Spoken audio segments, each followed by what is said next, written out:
Hey everyone, so today we'll be talking about decision-making theories, specifically Rensis-Likert participative decision-making theory.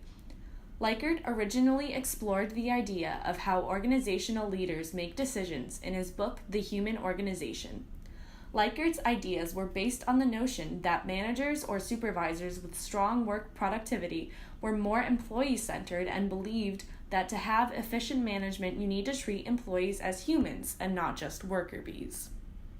Likert created a principle of 4 distinct management styles for this concept, the first being exploitive authoritative. Under this exploitative authoritative management, the supervisor simply does not trust the employees and has no confidence in their decision-making capabilities. Because of this lack of trust, all decisions are made by people who are higher up in the company hierarchy and then imposed on the workers. Communication under these leaders typically goes from management to workers, and employees are encouraged to comply with management decisions out of fear. The second is benevolent authoritative. Benevolent authoritative management starts with the idea that decision-making should be done by those in management positions. Managers believe that decision-making should be theirs and theirs alone. They believe that employees will agree with any managerial decisions because of the manager's legitimate right to make decisions. This type of management almost takes on a master-servant style relationship. As for communication, employees are not free to talk about decisions or any job-related matters with their superiors. Ultimately, to give motivation to employees to comply with managerial decisions is done through a system of rewards. The third management style is consultative management, which starts with a lot more trust in employee decision-making capabilities. However, the manager may not have complete confidence in employee decision-making or may have the ultimate responsibility for decisions made, so he or she does not allow workers to just make and enforce any decisions independently. Typically, the manager seeks input from the workers and then uses that input to make the final decision. Under consultative management, decision-making participation, communication and teamwork is fair, and employees are often more motivated and satisfied than in other styles of management. However, consultative management can only be effective if the input process is actually administered.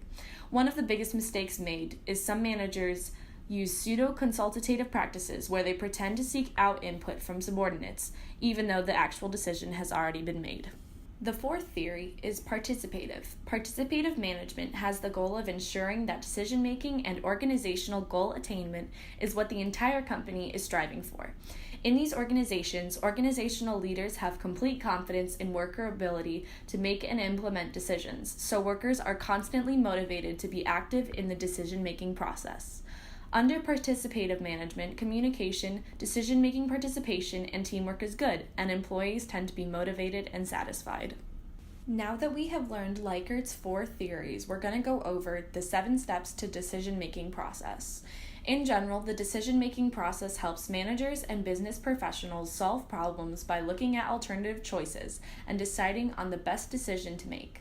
Using a step-by-step approach is an efficient way to make an informed and thoughtful decision that has a positive impact on your organization's short and long-term goals.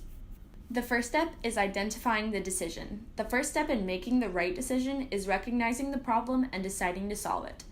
Determine why this decision will make a difference to your fellow employees and how it will affect your company and its customers. Step 2 is gathering information. Gather information so that you can make a decision based on facts and data. This requires making a values-based judgment, determining what information is important to the decision at hand, along with how you can get it. Ask yourself what you need to know in order to make the right decision. Then seek out anyone who needs to be involved in the decision-making process. Step 3. Identify alternatives. Once you have a clear understanding of the issue, it's time to identify the solutions. It's likely that you have many different options when it comes to making your decision, so it's important to come up with a range of options. This helps you determine which decision is the best in order to achieve your objective goal. Step 4. Weigh the evidence. In this step, you'll need to evaluate for feasibility, acceptability, and desirability. To know which alternative is best, managers need to be able to weigh the pros and cons, then select the option that has the highest chances of success. It may be helpful to seek out a trusted second opinion to gain a new perspective on the issue at hand. Step 5. Choose among alternatives. When it's time to make your decision, be sure that you understand the risks involved with the decision you are thinking about making. You may also choose a combination of alternatives now that you are aware of all of the relevant information and possible risks. Step 6. Take action. Next, you'll need to create a plan for implementation. This includes determining what resources are needed and gaining support from employees and stakeholders. Getting others on board with your decision is key for implementing your plan efficiently, so be prepared to address any questions or concerns that may arise. Step 7. Review your decision. An often overlooked but important step in the decision-making process is evaluating your decision for effectiveness.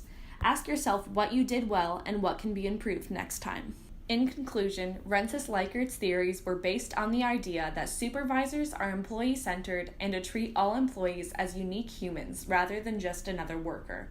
He believed that an organization's performance is based on the systems or structures that are in place for those workers. Now that you know the 7 steps in the decision-making process and Rensis-Likert's participative decision-making theories, you can find the best management system for your organization.